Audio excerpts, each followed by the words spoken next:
Welcome to the Tuscarawas County Anti-Drug Coalition podcast, bringing you open and honest conversations about resources in Tuscarawas County. Now here's your host, Jodi Salvo. Hi, this is Jodi Salvo. Welcome to the Tuscarawas County Anti-Drug Coalition podcast. I am thrilled today because this particular topic kind of has a piece of my heart right now. So we're going to be talking about Project Hope, and it's an effort that's happening here in Tuscarawas County, and it involves the Addiction Task Force, it involves the Anti-Drug Coalition, and I will kind of say every agency, social service organization in the fight here to just have a healthy Tuscarawas County, have our residents thriving, free of addiction and mental health issues, or at least get the support we need. So with that, why don't you introduce yourself? I'm Natalie Bollon. I am the director of the Alcohol, Drug Addiction, Mental Health Services Board of Tusc and Carroll counties. Nice. I am Kathy Bazaar, and I always say this, I blow my anonymity every time I do this. I am a recovering alcoholic addict. I am a peer recovery coach for OhioGuidestone. Nice. Okay, I'm so glad you both are here, and I think I'm going to just steer it right to Natalie right now. Why don't you tell us about Project Hope? Well, Project Hope began when we saw that in response to the pandemic, our overdose numbers in Tuscarawas County were going through the roof. In the height of the pandemic, which was 2017, we were losing around 6 people. We lost 6 people to overdose deaths in the first 6 months. In 2020, we lost 14 people to overdose deaths in the first 6 months. And I just got updated numbers yesterday from the county, and we're up to 28 lives lost. So I want people to hear that. From July 1 to October 1, we had 14 additional deaths. Is that correct? No. January 1st to June 30th, we had 14 deaths. From January 1st to September 30th, we had 28 deaths. So we've lost, and additional testing has come back in, we've lost a total of 28 people between January 1st and today. But what I was saying, like, they really multiplied. Correct. It was 14 from January to the end of June, but then it was an additional 14 July 1 until September. So, I mean, we've seen a huge uptick, even in the last 3 months. Correct. Okay. So 28 deaths. That's a lot. Mm-hmm. That is higher than, let me look at my numbers. That is higher than the total number that we lost in 2017, which we had considered the height of the pandemic, right? Of the opioid epidemic, yes. Okay. So we got the coroner's report in July. So, and then that prompted us in the Addiction Task Force to form a subcommittee, and we decided, how do we want to address this? So, and we tossed out a lot of different ideas, and Kathy was part of the subcommittee, and Jodi was part of the subcommittee. And what we finally landed on was a program called Project Hope. And Project Hope fundamentally is the existence of 3 different silhouettes in 9 of our cities in Tuscarawas County. And in each city, there is a black silhouette that indicates the total number of deaths in the county as of June 30th. The second silhouette, which is a gray silhouette, indicates the number of overdoses in that city in particular. And we talked about those 2 messages in our subcommittee and decided, we really want to bring a message of hope to this as well. And how do we do that? And so the third silhouette in each city is yellow. It's painted yellow, and it has the words on it, "There is always hope," along with the phone numbers and information about local treatment providers and Project Narcan distributors, which is the opiate overdose reversal program. All of those silhouettes will be brought to the courthouse, the Tuscarawas County Courthouse. Jodi, is that date the 18th? 18th, 19th? The week of the 18th, we'll be bringing them. And then the final event is going to be October 25th from 5 to 6 at the courthouse, where all 27 of the silhouettes from the cities in Tusc County will be placed around the courthouse. And we'll hold an event on the courthouse steps, just honoring the loss and planning for the future and discussing hope options. Awesome. Very neat. So little bit more. What happened yesterday? So yesterday, Jodi helped to really organized this amazing press conference on the steps of the courthouse.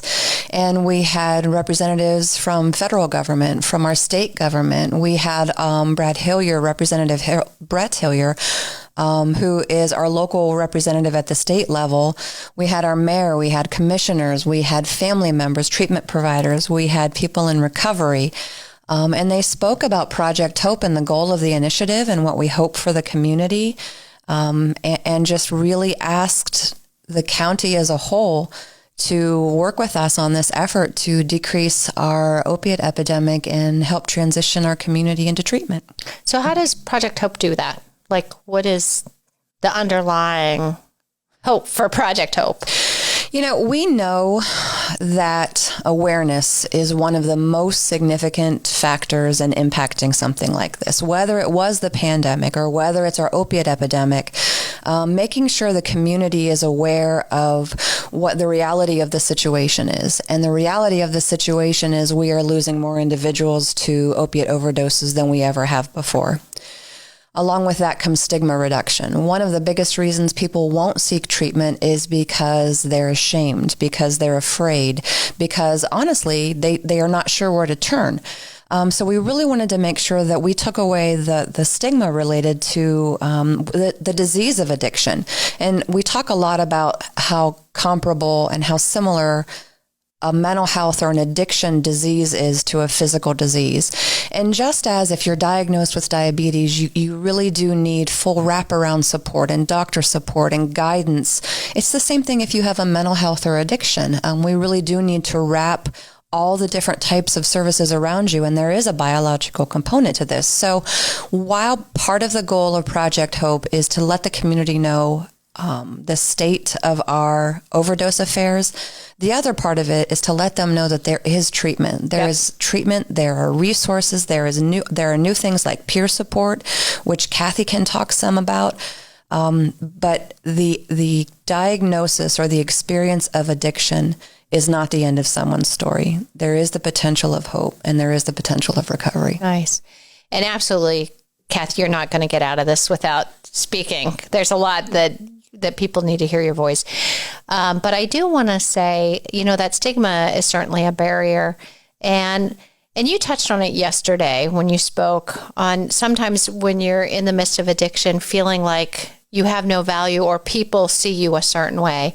And one of the beautiful things I saw in the press conference, and that's a video that I would encourage people to look at, if you could not feel the support and the love and the concern of our leaders in our county and our state and even our federal leaders, like, they get it.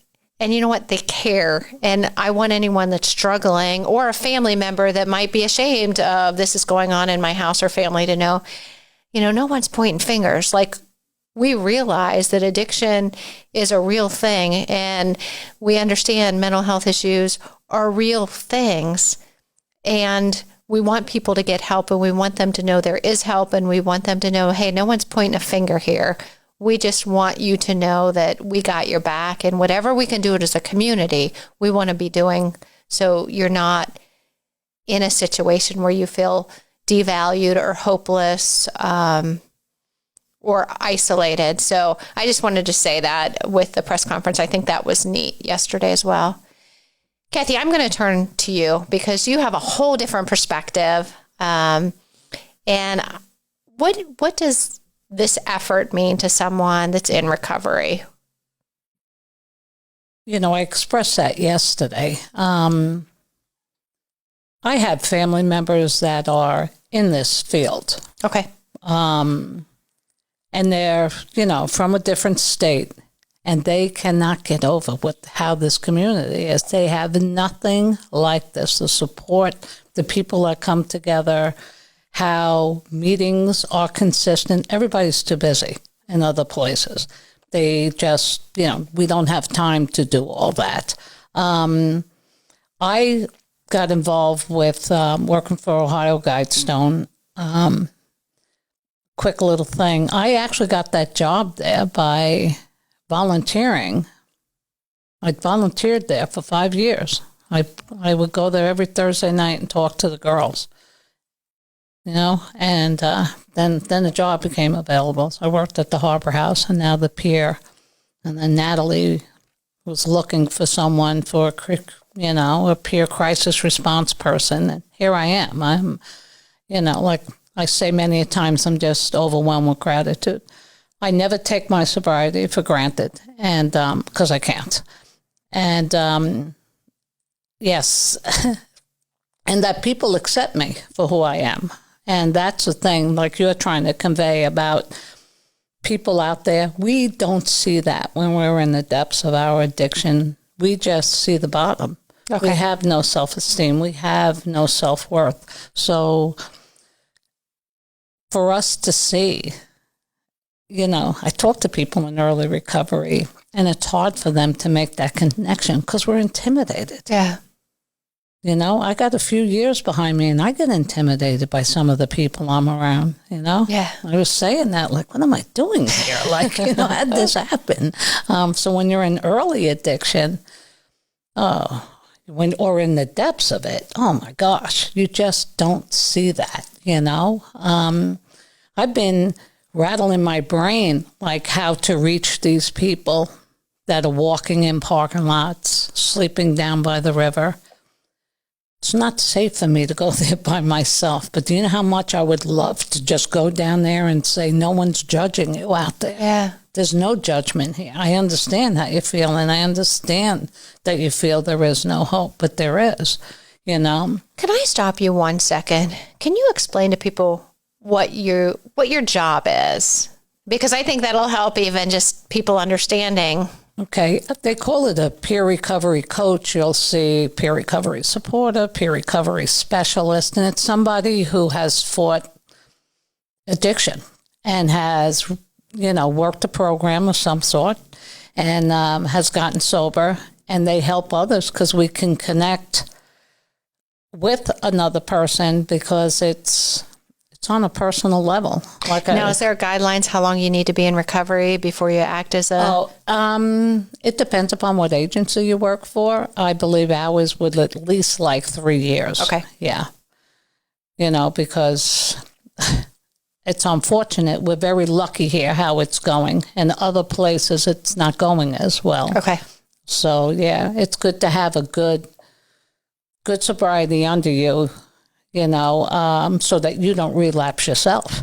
Okay. And, because that has happened in other areas, and that's, not good. So, I just talk to people about recovery. That's awesome. It's, and I don't stick to one thing. I don't do what worked for me because it doesn't work for everybody. Yeah. And I don't judge other programs that work for people where that can happen too, like this way or no way, and no. So that's good for our listeners to hear. There's not one way to stay in long-term recovery. No. Okay. No, not at all. And I think we were in a meeting this morning, and Haley made a statement that I felt like really encompassed what peer support was. Do you remember what that was? She said that first of all, Haley is my supervisor. And she always said that I touched her I always say we.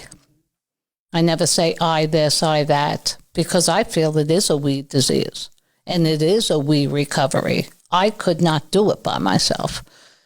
I needed help from others. I got myself there.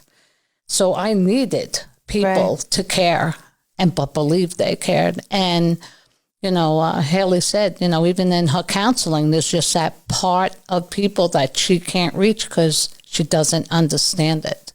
You know, a lot of people do feel that way. Why would you do this over and over and over again? Why don't you, if you love your kids, why don't you stop? Mm-hmm. If you love, your mother, your father, your husband, your wife, why? And it's not about that. And that's what's hard for people to understand. It has nothing to do with love. There's nothing. Would you be able to just tell our listeners, like, if you could really describe addiction from an addict's voice? My addiction started so young. Okay. I'm almost afraid to tell you how young. I was 8 years old when I had my first blackout. Yeah, put that beer in my body and said, oh, this is for me. Now, was that given to you? I was stealing it. Okay. You know, I was at a family party. They picked me to get the pitchers of beer to bring to the big kids in the woods. And I started drinking it on my way. Now, was there things that were going on in the house at that time that... Yes, you know, I was raised Irish Catholic in a house where people weren't happy. And we had 7 kids, no money. And my father didn't get a job until I was 1.5 years old. And I am the youngest of that 7. I didn't grow up with him in my early years, him drinking. The other ones experienced that. But, you know, they divorced. I was 9. Just a lot of chaos, a lot of, we call it the unsupervised years. Okay. Me and my siblings, we laugh about it when we'll tell about stories, and it's like, when that happened? And we go, unsupervised. You know, but, you know, there was that going on, but I never felt like I fit in. I never felt like I even fit in my family. Okay. You know, I always felt like the odd one out, and I felt like that just growing up and going to school. So if I could be that person that might make you laugh, you may like me. If I can get something you want, you may like me. I didn't hang around with the girls that intimidated me. I hung around with the ones that I Accepted felt, you. or I felt better than. Okay. You know what I mean? Yeah, because look at me. Yeah, I can get this, I can get that. And I was that, you know, but I grew up in an era where you didn't get in trouble. You know? Yeah. It was, you know, get out of here, don't come back, that kind of thing. They felt sorry for me because I lived with my father. I used that. Oh, boy, did I use that. I got kicked out of school. Wow. In 9th grade because I didn't go. You know, and I was And like, those what? unsupervised years. And those unsupervised, yes, exactly. But things turned around. I went to go live with my mother, but my disease didn't stop. And every weekend I drank. I was drinking every weekend from the time I was 12 and dabbling in other, you know, I was, if it was there, I did it. Okay. I smoked it. I just wanted to feel better. And I felt very abandoned. I mean, I found that out later on, you know. By the time I was 10, there was no women in my life. My mother and my sisters were gone out of the house. And, but, you know, as a kid, you don't know what that is. You have no idea what that is. You know, and I was also brought up as Kathy can take it. She's tough. She can, you know. So in my head, I would be like, hey, as tough as you guys think I am. But, you know, I would do, and I would go, you know. But anyway, so my addiction started really early, and but I ended early, which is a blessing because I crashed and burned young, you know. And I did the geographical cure. I took off, I attended 2 colleges, never went to college. They're great partying places. You know, I lived with college people. Yeah, I went out west and did that in 2 different states. You know, trying to find myself. But it kept bringing me with me, and I didn't realize that. Every time I turned around, there she was. And like I say, and then things are going on. You're doing things you're ashamed of. You know, you're stealing. You know, I guess I can say this. You know, you wake up and you go, who's that? Don't even remember that. Look out the window. Oh, my car is here. Don't even remember that. Yeah. I remember one time waking up at my father's house. I didn't even live with him. And I smoked at that time. And there was a cigarette burnt right to my fingers. Oh, okay. And there was a burn on the table. Wow. Didn't even remember going there. never mind, and did I say, I just went, oh boy, you were lucky, and, I used to check my car to make sure there was nothing on it. Did I hit somebody? Wow. Yeah. So by the time my drinking career and my drug career was ending, I was about maybe 23. Okay. I was shaking in the mornings because I needed to drink. I'm 23 years old. I'm like, what the heck, And I used to do that foxhole praying. Okay. Please let me die. I don't want to wake up.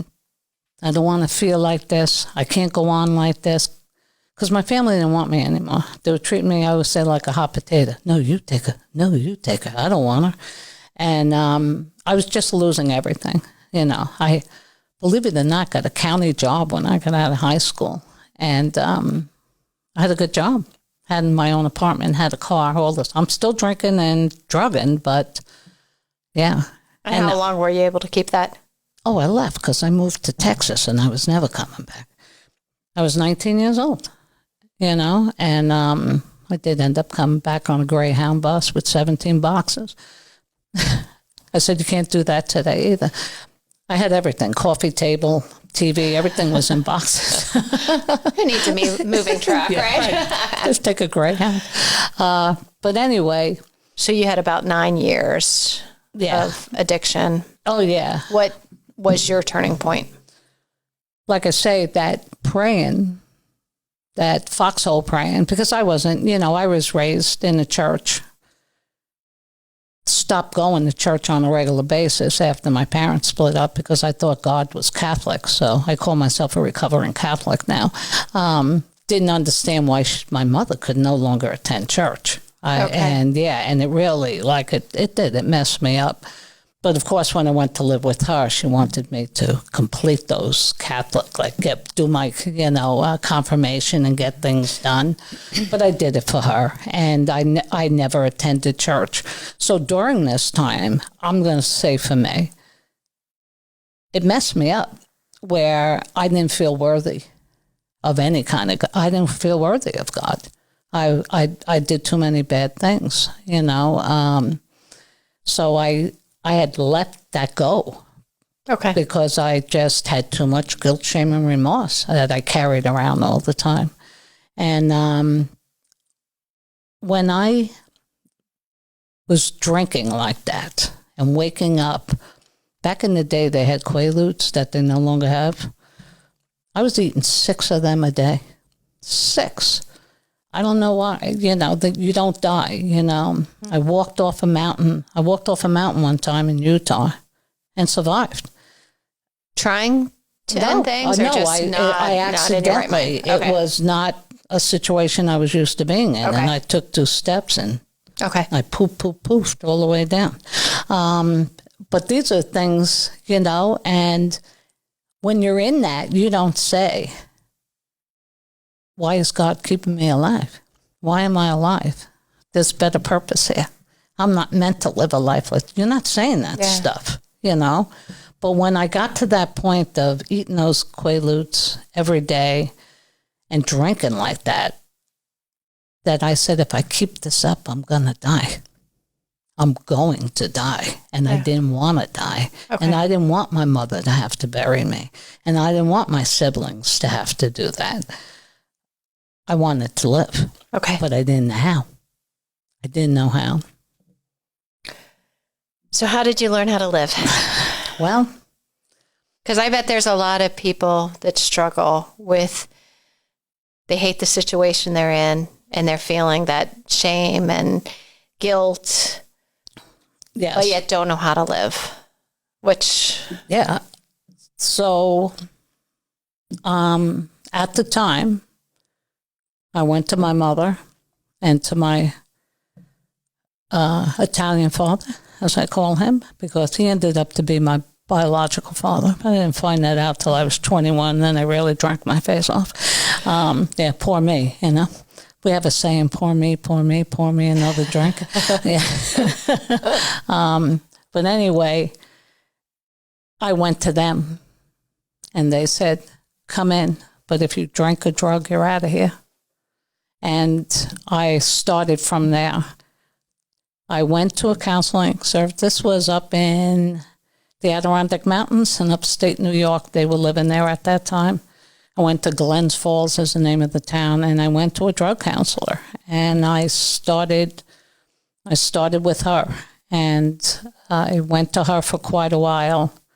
She recommended different programs to me to do in the community, and I didn't want to do them. Okay. I was like, I had no idea, but hey, it's not for me. What do you think the barrier was? It was my self-esteem. It was my self-worth. I did not have the courage. I didn't have that, I didn't have that courage to walk into a room. And like, here I am. Because I always use liquid courage for everything. So I know everybody's story is different, but do you think that's a theme that you hear, that taking that first step, walking into a room, or even going to counseling? I didn't even want to do that. It was my mother who pushed that. She was like, you need some help. And if you come from a family of addiction, hopefully somebody breaks that, I call it break that cycle, that chain, and somebody gets help. And I did have a family member that was doing a 12-step program. Okay. But because I didn't want to do it, I said everything negative about her. Like, she's addicted. Now she's addicted to those meetings. Look at her. She's not even the same person anymore. I don't want to be that person. I don't want to be like that. Mm-hmm. Because my family was complaining, because they were like, she flits in, she flits out. She's not around for things. And I'm like, I don't want to become that. The stigma back in my day was if you worked a 12-step program, you were selfish, and you're already selfish. So why do I hear that all the time from families. They were never home before, and now they go to these meetings, and they're not home again. Okay. So I don't know. It's just because you just don't have the confidence to change. You don't have the courage. Like that Serenity Prayer says, the courage to change.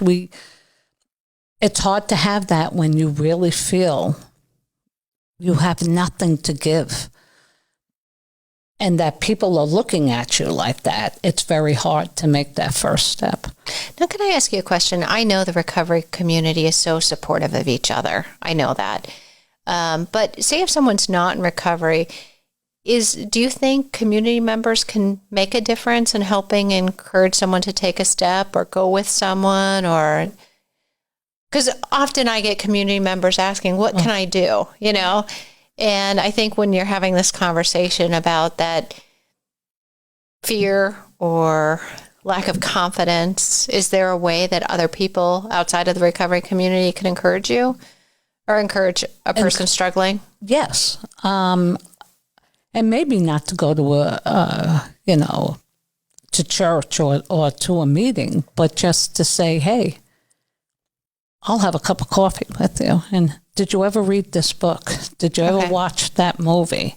So not to fix you. I just want people to hear this. Not just to fix you, to say, you're worthy. You're worth something. And I want to spend time with you. I'm not judging you. And there is a better life. Yeah. There is a better life. And I'm going to treat you like I do anybody else. I have to do that in my job because not everybody wants that kind of help. Some of them are there because they have to be there. When you when you have to go because a judge wants you to go, it's not the same. Yeah. It's just not the same. And you just hope they're going to get something out of it. But, community people. Like I said, if somebody walks by you when you're walking in a parking lot and you're all strung out and they just kind of smile at you, they don't go, grab the kids and go, get away from that person. Because you're already feeling like they have this perception of you. Oh, yeah. Okay. Oh, yeah. Because you have no self-worth. You just have no self-worth. I bring this up because Project Hope is intended to do a couple things. One is to help people understand the issue and understand addiction and show people resources. But I think that other part is to help community members understand how can we really reach out and let people know we care about them and move them to a place that they can get the services or whatever they need to step out of where they're at. Yeah. And I think sometimes we just need to hear, hey, this is what you can do. Exactly. And because we don't see that glimmer of hope anywhere. So if somebody who we really feel not worthy of gives us the time of day, it means a lot. I mean, granted, we walk away going, because, we think everyone has a motive, saying, what was that all about? But to me, it's those aha moments. And that's what happens. It happened to me in recovery. And then all of a sudden, something somebody might have been saying to me for years, and then all of a sudden you hear it, because you got to work through those barriers. And when it happens, And you just said something that I was in a conversation the other day with someone from recovery, and he was sharing that when someone reaches out to him to make that relationship or to have a cup of coffee, because of his life experience, and I know everybody's life experience is different, he's really suspicious of that first cup of coffee. Are you trying to fix me? You're trying to get me to go to church? Are you trying to... And just having trouble trusting that someone just cares for you because you're a person of worth. So I guess I just want to say I kind of heard that a little bit in what you were just saying, and to help listeners understand, it's just so important that we're not fixing anyone. We are just loving on people. And I think that you made such a good point, and I think that you said it so well. And it didn't occur to me until you just said it so well. But it's a case of which came first, the chicken or the egg. So you have to have some confidence to go into a change situation, to think I'm willing to go to treatment or 12-step meetings or whatever it is that's your most appropriate path.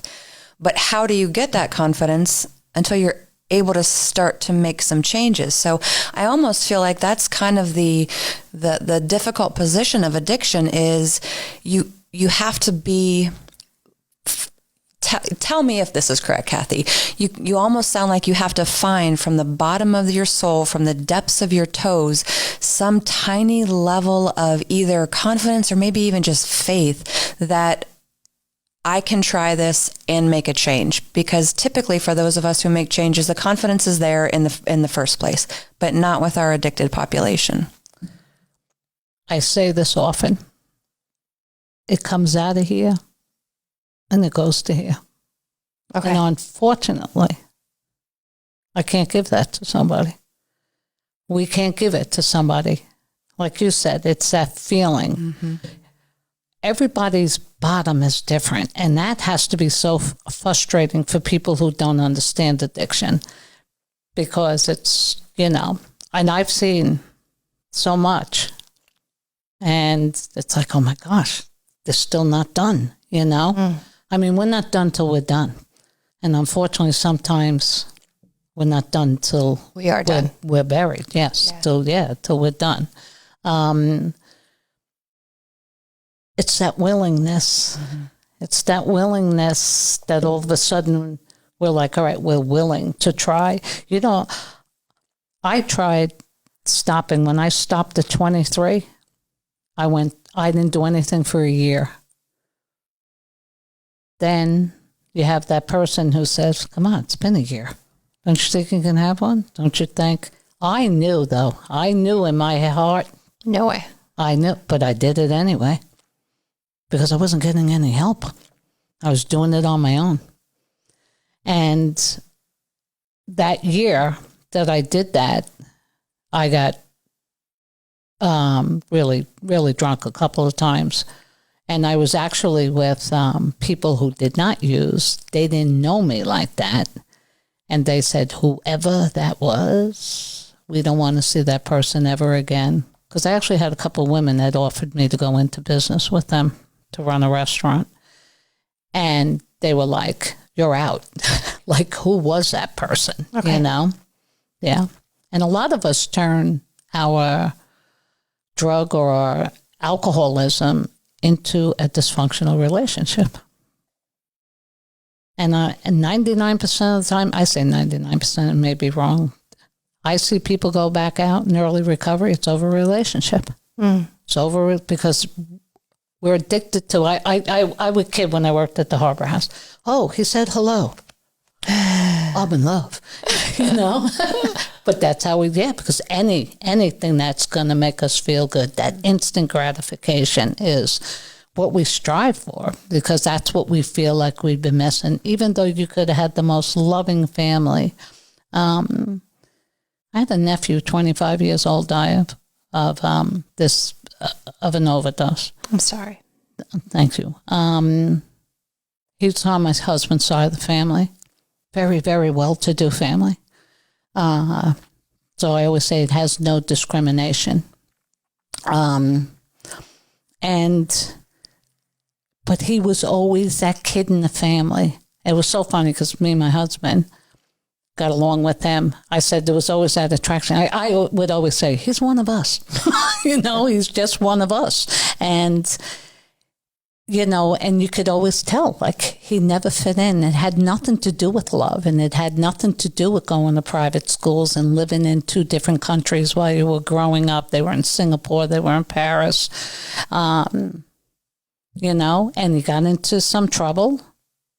They sent him to one of the finest rehabs in Florida, and then he had to go through a court system being tested.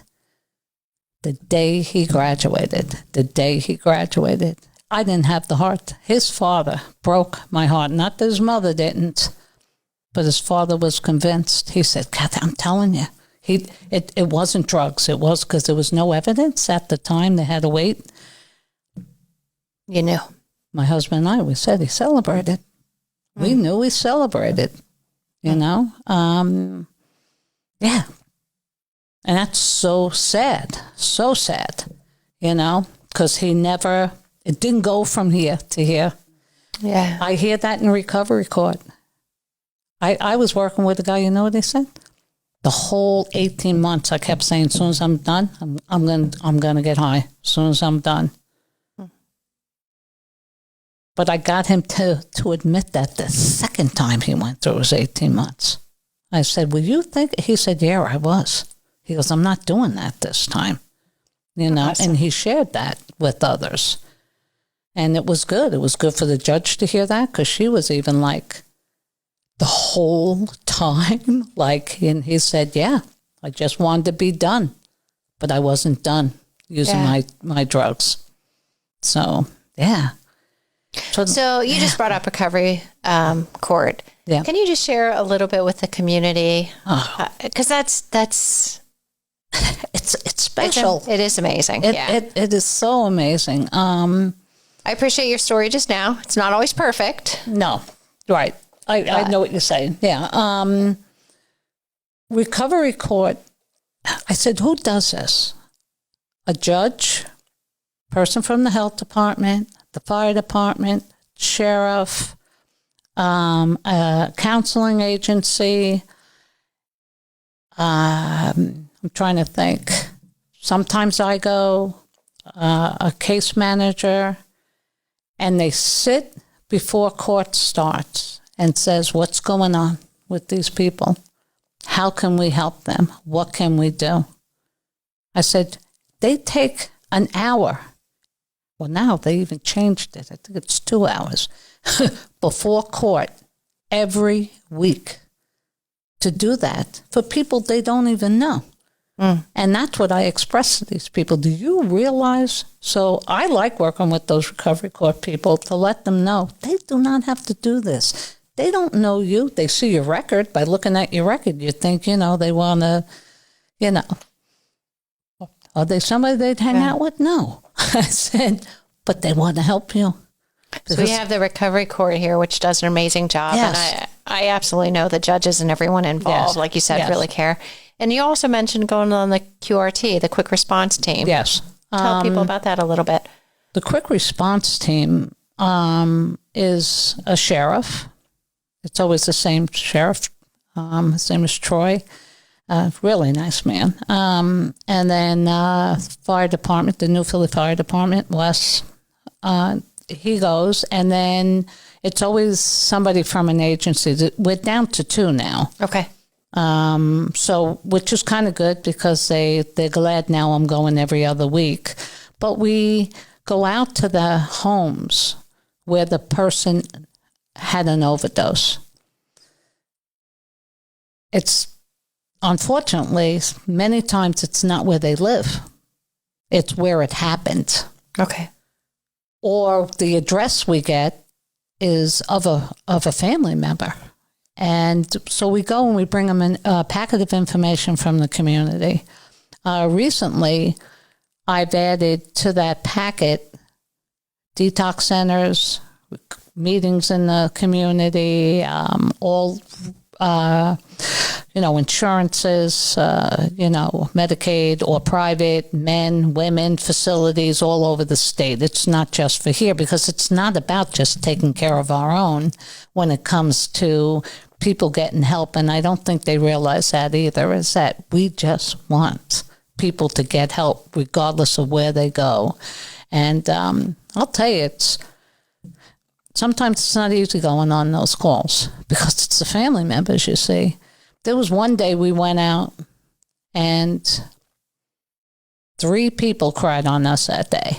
One was a grandfather, one was a mom, and one was a spouse. And I don't care, those tough guys, you could tell we were all like shifting, and I actually called my mother that day. Oh, yeah. And I said, Mom, and she goes, Kathy, we've been through this. And I go, I know, but I just want to tell you I'm sorry again for what I put you through. Because it's the families, man. They break your heart. Yeah. And they are suffering, but there's help for them too. There's help for the families. There's Al-Anon out there. There's counseling services in this, in the community that you can go to and know it's not your fault. My mother used to say, what did I do to you? What happened that this happened to you? And that was probably before there was services and assistance for families. Back then, you didn't talk about it. No, you didn't talk about nothing. Nothing was in the paper. They kept everything out of the paper. So, it's sad, but a lot of families do think it's their fault. There's this one mother. It's unfortunate, but sometimes we've seen her son once or twice a week with an overdose. So the last time we went there, she took one look at us and said, he's dead, isn't he? And we said, no. And, and Wes explained, we would not be the people who come.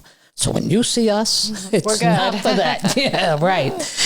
But I've offered her many times places to go.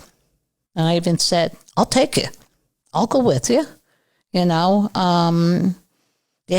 A sweet lady, just a sweet, broken-hearted mom that, it's sad. It's just sad what it's doing to the families as well. I love that you have the ability in your job and with your heart to just meet people where they're at. That's just such a beautiful thing. So I appreciate that. I know we're running out of time, and I kind of just want to have you back sometime because I think we could talk all day. I mean, first of all, I think there's so much going on in the county.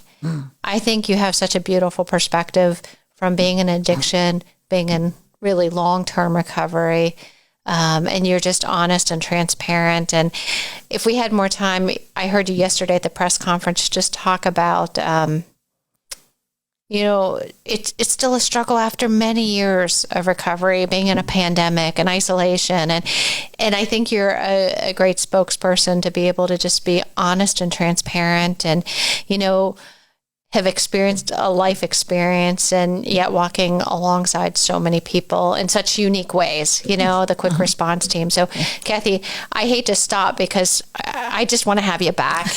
But I also want to wrap up. Natalie, what do we need to know about agency services? I think the easiest, and I sat mesmerized. Do you by agree? You too. I was just thinking, we just need to do another what one. else, Kathy? What else do you want to say? It was a tremendous story and a tremendous way to deliver it. It's very heartfelt, and I think everybody will feel that. I do think we just need to have you for Kathy 2.0 and keep on talking because it is riveting, and I think it's very eye-opening and helpful. One of the things that you said that I thought was really significant for the treatment realm is, it doesn't connect every time. Sometimes you're in there with your head and you're going through the motions and you're repeating what you need to repeat. But until that connection is made down here, it's not solid. So sometimes I'll hear people say they went to treatment 5 times or they've been in rehab 7 times, and they kind of become hopeless because it's been done, been there, done that. But I think what the most important thing is, it's not that treatment doesn't work. It's that connection just hasn't been made yet. And no matter what a counselor does or what a doctor does, the person brings themselves into that room. And with continued guidance and support from the person in the community and the family, that connection does happen. Yes. You know what I always say? What do you say? Don't stop. Mm-hmm. Until the miracle happens, because it will. The miracle will happen. So now, I know this isn't great for the listeners, but did you hear that poem that Kristen McCulley read? Yes. Yes, the hope. Yeah, we almost need to read it sometime about just someone, they're walking down the road and they repeat an action, but each time they learn a little bit more and finally it clicks. It's like a light bulb goes on. Yeah. But your original question was about resources. Yes. So I think the easiest thing to say is if you come to the Adamhs board website, which is adamhtc.org, and click on our links about services. Every agency that we contract with is there. There's information about the Project Dawn kits. We can get you information about detox resources. And our Adamhs board is the first stop if you're not sure where to go, but you're also welcome to go to any of the websites of the agencies in the community. We have those that accept Medicaid. We have those that operate on a sliding fee. So if you have no income or limited income and no insurance, you still can get treatment services. So really, there's no reason why you wouldn't be able to get treatment. And we have really worked hard over the last 5 years to move out of just that one-on-one counseling or the group to treat addiction. We have medication. We have Kathy. We have recovery housing. We've really worked hard as a community and a system of care to have this full spectrum of services because not every service is going to be a fit for everybody. Natalie, what if someone has a family member that 9:00 Friday night says, I'm ready for treatment? What do they do? We fund a 24/7 crisis line at Community Mental Health Care. And even though it's called a crisis line, and even though it's community mental health care, they do serve both mental health and addiction. And they're going to be able to set you up with some resources. If it's a loved one looking for information at 9 p.m. on a Friday, that's going to be a good option for information. If you have someone who's in the midst of substance use, you really want to use that window of opportunity and get them engaged as quickly as possible. The emergency room is always an option. When agencies are open, if there's a cancellation or vacancy in someone's schedule, they will plug you in because they know that window of opportunity is pretty small. And worst case scenario, you don't get a same day appointment, and then we will figure out how to get you in as quickly as possible. But time is of the essence. You may not know where to start, but the most important thing is just start. Pick up the phone, and if you're not sure where else to go, we don't provide services at the Adamhs board, but we make it our job to know what's available in the community. So you always are welcome to start with us. Very good. Well, with that, I just want to say thanks to our listeners. Go to the Adamhs board if you're looking for services. Kathy, thank you so much for what you're doing in the community. You're making a difference. And if you see the silhouettes in Tuscarawas County, Project Hope, share it. Talk to people, share what you've learned today. And I'd say we're in this together, right? Yes, we are. Okay. Thank you, thank Jodi. you so much. Thank Appreciate you. it. Thanks for having me. Absolutely. Thanks.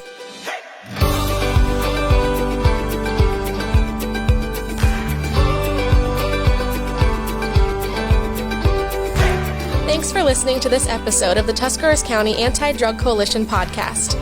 Please follow us on Facebook and visit our website at adctusk.org.